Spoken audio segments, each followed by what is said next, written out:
And we will speak with Anjuli Tewari, and she is manager for foster care in Trinidad Tobago. Good morning and welcome. You are Miss Hi. Tewari? Hi, good morning. How are you? We're good. Good morning. All right. So, yeah, we heard you loud and clear. However, we need to hear from inside, guys. All right. Let's get into a conversation.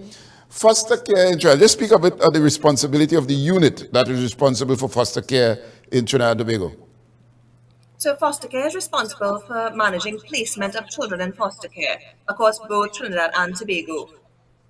So, when children need to be placed temporarily in care, our unit is in charge of placing them, monitoring them, looking at reintegrating them with their families if possible.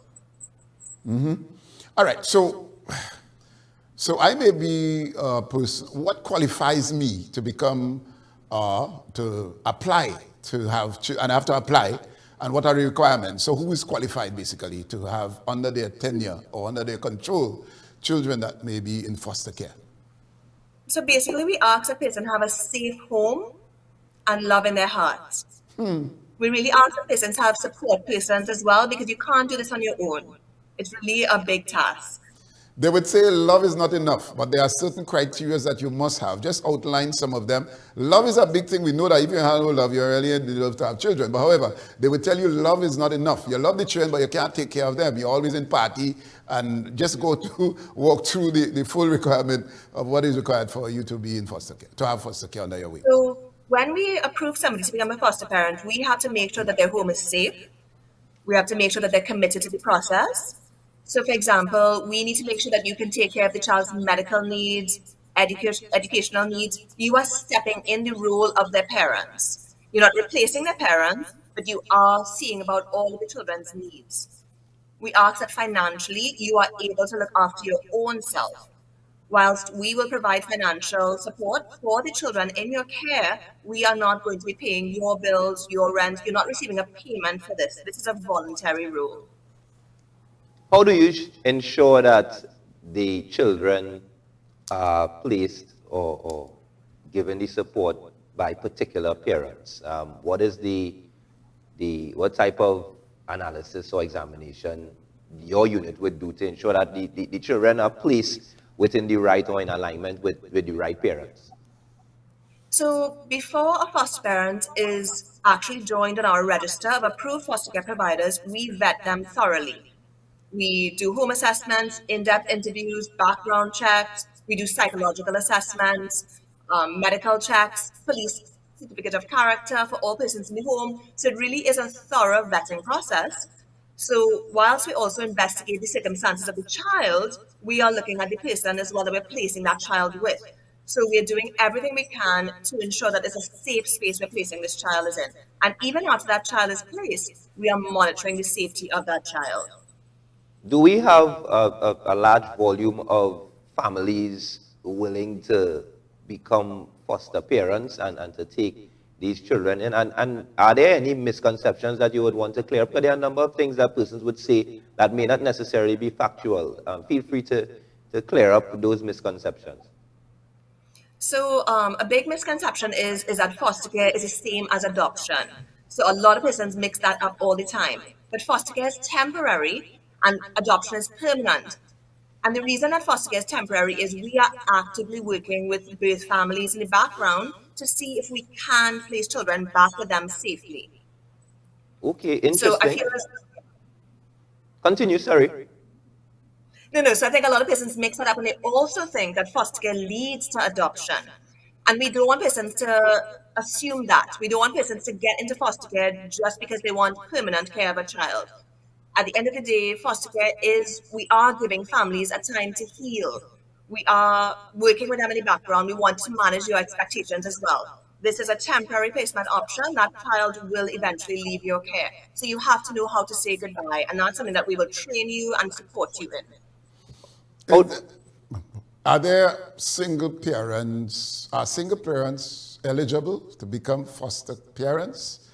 And Absolutely. parent We have in that case, because that's singular. Just speak to that. Yep, so we Correct. have lots of excellent single foster care providers. But as I said earlier, it's important that you have support persons in your life. So you could be a single person But whether you're supported by your friends, your relatives, your neighbors, your church members, in case there's an emergency with this child, if you need safe persons to look after a child temporary, you mention that to us and we can get those persons as well. And in the event where there are siblings, brothers and sisters, let's say for some reason the child has to be taken from their biological parents' home, and their siblings, and let's treat with the whole question of separation. Does the unit cater to have these children in one space? And let's say that's a single parent home, and that woman or man may not be able to cope with 4 or 5 of them. In those circumstances, what role does the unit play? If the unit decides that, look, we don't want to separate these children, we want them to stay in one home, however, that person may be overwhelmed as to how to manage and to care. Is there any training? And what else does the unit do to provide those families who you don't want separated? So I will answer that in 2 parts, because we do provide training to foster parents before they're approved. Everybody's coming to us with their own level of experience, but we want to ensure that persons are at least trained in basic things in order to be able to really effectively deal with the children placed in their care. Because some of these children have been through a lot before being placed in care: trauma, neglect, abuse. When we have siblings coming into foster care, we always try our best to keep them together where possible and appropriate. Sometimes it may not be appropriate because older sibling may be abusive or harmful to a younger child. So we do have to separate them. In some instances, we do not have placement for all siblings together. As you said, sibling groups of 4 or 5, and we may have to separate, unfortunately, because one foster parent may not be able to see about all of them. But what we always do is we ensure those children continue to have an ongoing relationship. So they have sibling visits, they see each other regularly, they spend holidays together, and we eventually do try to place them together once a place opens up.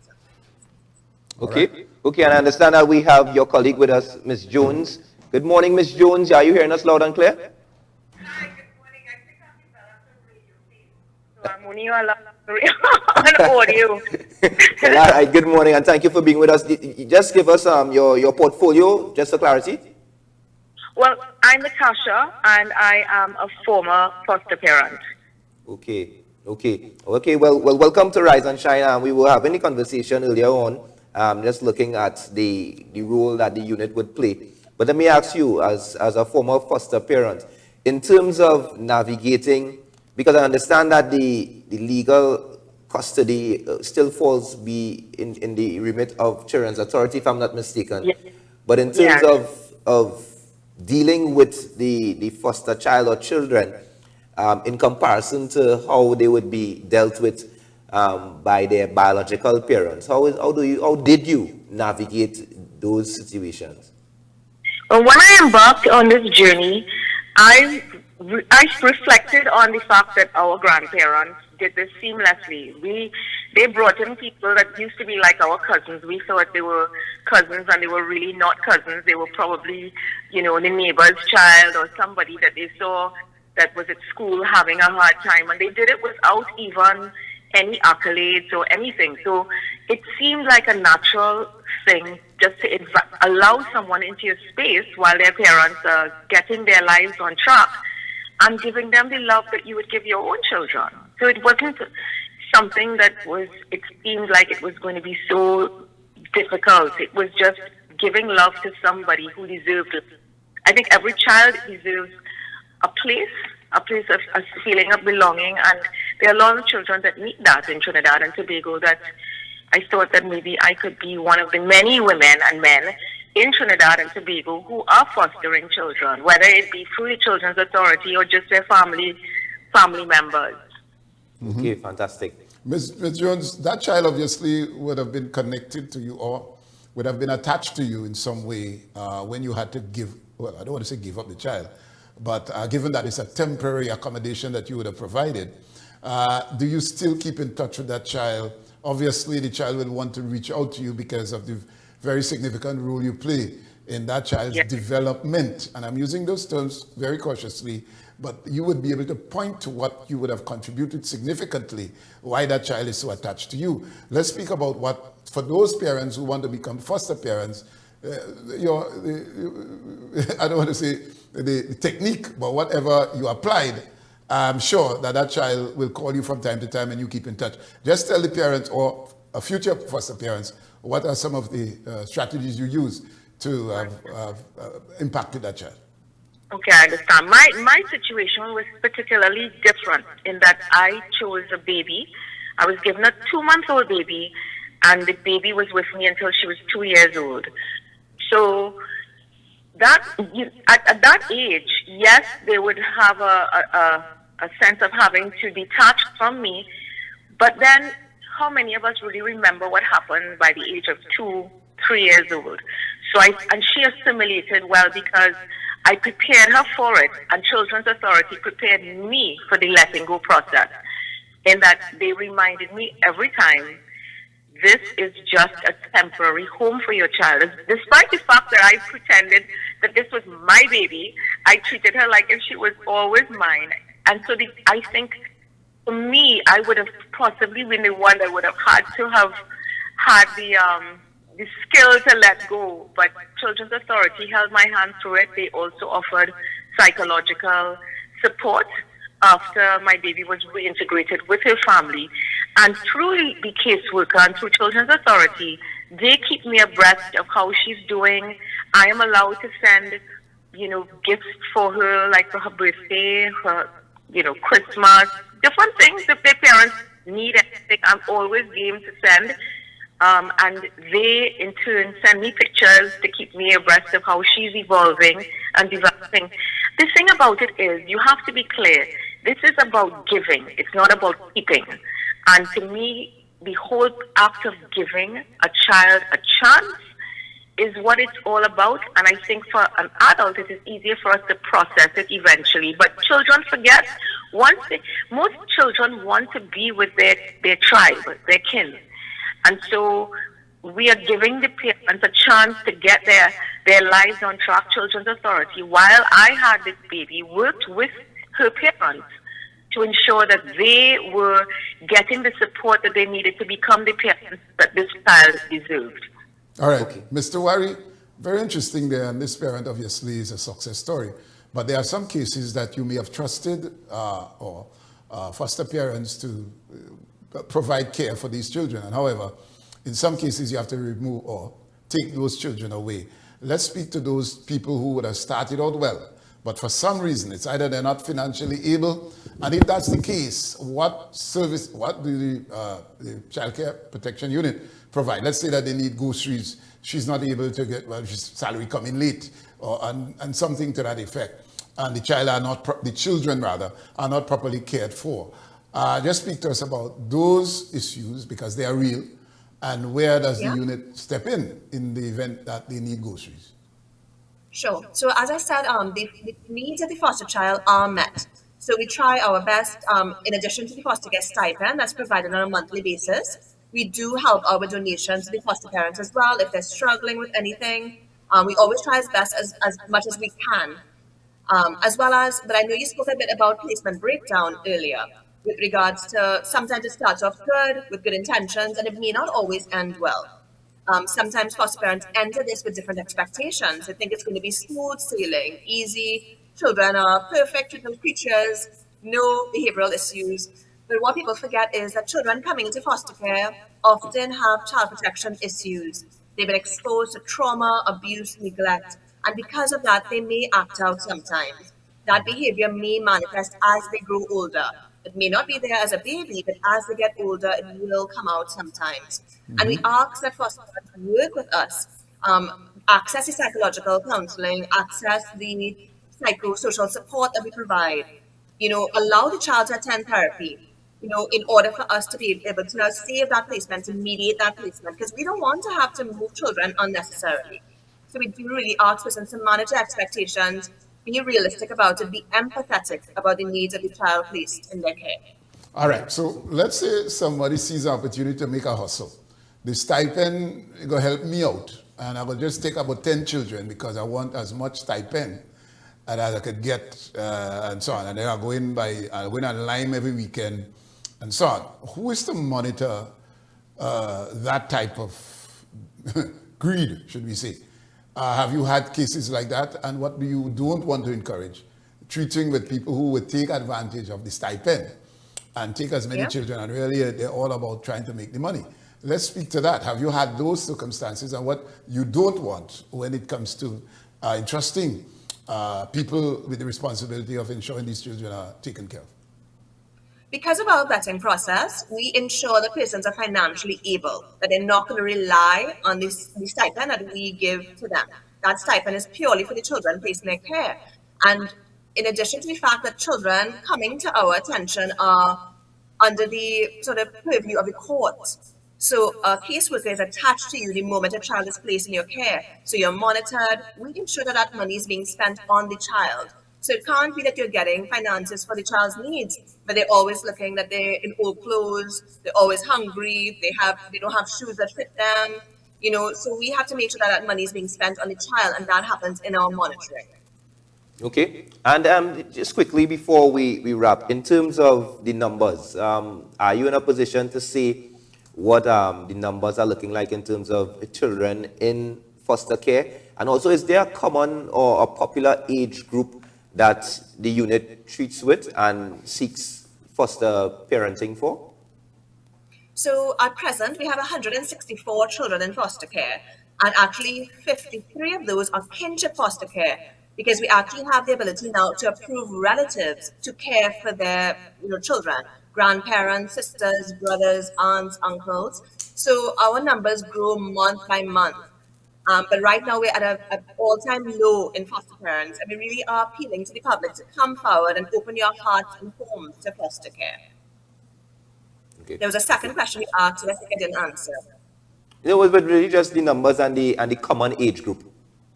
Right, so the common age group is a lot of persons come to foster care and they want younger children because they think younger children are not coming with baggage. But we have ages newborn to 17 years old. And I really want to plead with the public to think about older children, teenagers. Those children really need our love and care, and it could really change the trajectory of a child's life if you take an older child. Yes, they're going to come with baggage, but you could be that change in their lives. You could be that one person who really makes them think that there's hope and, there's a future. Okay, fantastic. Thanks for that clarity there. Right. And we also still have one more question for Ms. Jones. Ms. Jones, are you still with us? Yes. After this experience that you had with the young child there, is it that you are very much still open to working in collaboration with the unit, or what would you tell persons who are listening now and just might be willing to take up the role of becoming a foster parent or even a foster family? I would just say, think about it. Think about how you would feel if your children needed a space or a safe place to grow while you were able to get your life on track, and that you could be that change in Trinidad and Tobago. I would. This is why, as a foster parent, I can't actively be a foster parent because I wanted to advocate for fostering. A lot of people ask me over the time, do we have foster parenting in Trinidad and Tobago? So I thought this was my opportunity to use my platform to share the fact that there is foster parenting, and this is what the journey could be like. So I think consider it, and the only step to take is, if you're curious, get in touch with Children's Authority. There is a process. I'm sure Anjuli explained what the process is. And in that time of process, you have a chance to really know, is this a fit for me? Because you really have to go into it with an open heart. You have to. Okay. But the rewards are very, very great.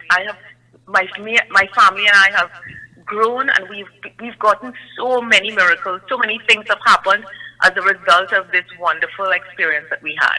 Excellent. All right, we want to thank you both, Ms. Tewari and, of course, Ms. Jones. Continue to do your good work, and we are here should you want to inform the public on any other matter treating with child care or foster care in Trinidad and Tobago. And just before you leave, Brother B, in terms of persons who want to get in contact with the unit, what's the contact information?